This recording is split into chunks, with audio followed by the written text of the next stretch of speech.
ওনার তো দেশে ফেরার তো কোনো অসুবিধা নেই। উনি যেই কোনো সময় ইচ্ছা, উনি বাংলাদেশের নাগরিক, যে কোনো সময় ইচ্ছা উনি দেশে ফিরবেন।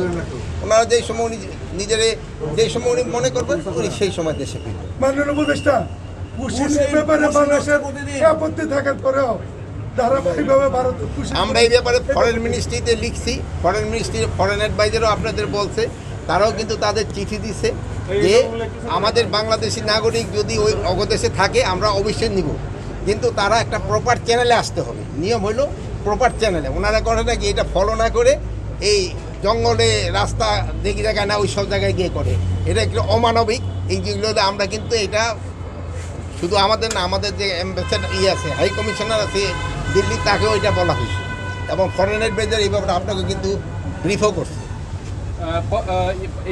যে আমাকে যেই সব ইগুলি আছে তাদের সবার ক্ষেত্রে একটু টেস্ট করা হচ্ছে। যেমন আমরা কিন্তু এখন এয়ারপোর্ট, তারপরে ল্যান্ড পোর্ট, এইগুলি ক্ষেত্রেও কিন্তু একটু সচেতনতা বৃদ্ধি করার জন্য বলা হয়েছে। এই জন্য আগে কিন্তু নিজেকে আপনাকে সচেতন হইতে হবে।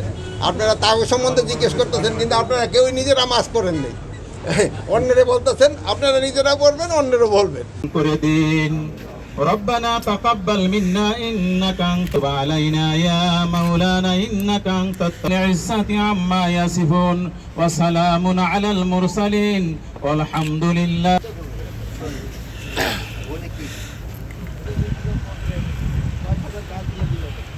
সহযোগিতাকে এখানে পলিথিন বন্ধ করতে হবে।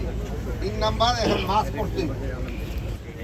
এখন তোমাদের সবাই যেহেতু এই যে যদিও আমাকে এটা কোনো মহামারী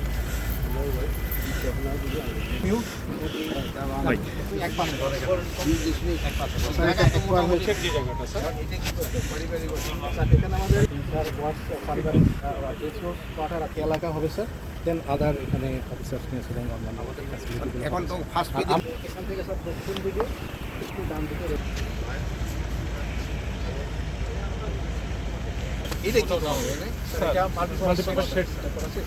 থাকবে স্যার, টেম্পোরারি সৈনিক ব্যারাক।